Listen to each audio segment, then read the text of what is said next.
The night was darker than usual, and the sky carried a strange heaviness that pressed down on the quiet village.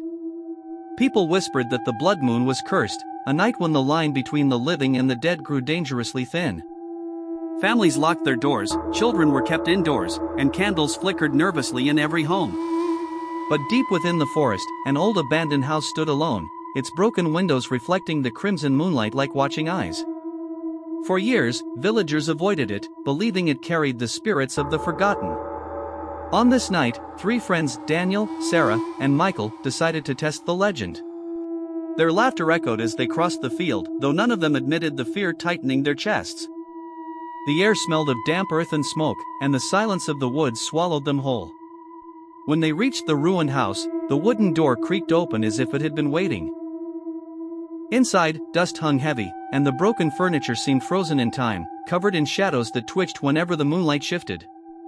Sarah felt uneasy and whispered that they should leave, but Daniel, daring and curious, pushed deeper inside.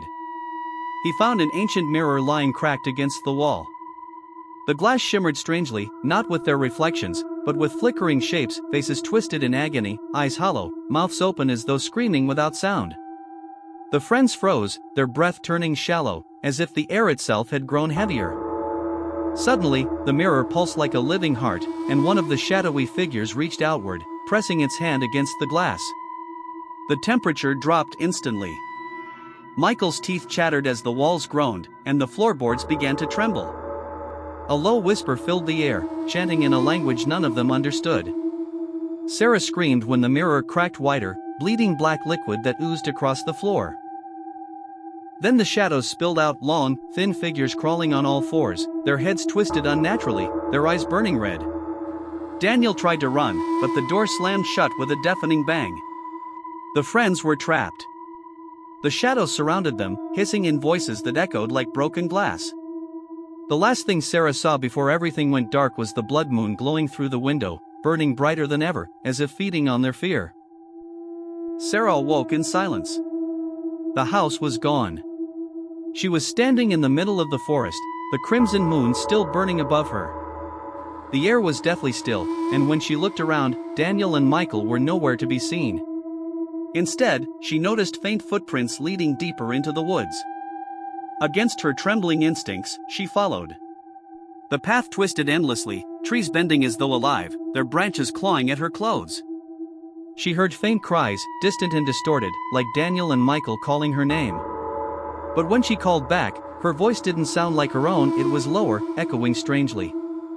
Panic surged through her veins, yet she pushed forward. Soon, she reached a clearing where the moonlight poured down unnaturally bright, painting everything in crimson. There, Daniel stood, or what was left of him. His body was rigid, his skin pale, and his eyes glowed with the same red fire as the shadows from the mirror. He smiled, but it wasn't human. It stretched too wide, revealing jagged black teeth. Beside him, Michael knelt on the ground, whispering frantically to himself, his face covered in scratches as though he had been fighting something unseen. "Join us, Sarah," Daniel's voice echoed, layered with dozens of whispers. "The blood moon has chosen you." Sarah stumbled back, but the earth beneath her feet rippled like liquid, pulling her down. The forest screamed around her as faceless shadows rose from the soil, wrapping around her arms and legs. She fought, crying out, but the more she struggled, the tighter they held. Daniel and Michael stepped closer, their forms flickering like broken film reels. Suddenly, the moon above split into two glowing halves, and from its center, a monstrous figure descended tall, with skeletal wings and eyes that burned like fire. It was the embodiment of the curse, the keeper of the blood moon. Its voice thundered, "The cursed awakening is complete." Sarah's scream tore through the night, but it was swallowed by the endless forest. Her body vanished into the crimson light, leaving only silence.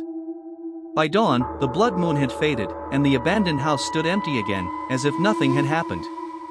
But the villagers swore they could still hear whispers in the wind, and anyone who dared to walk near the forest claimed to see three shadows standing at the window of the old house, waiting for the next blood moon to rise.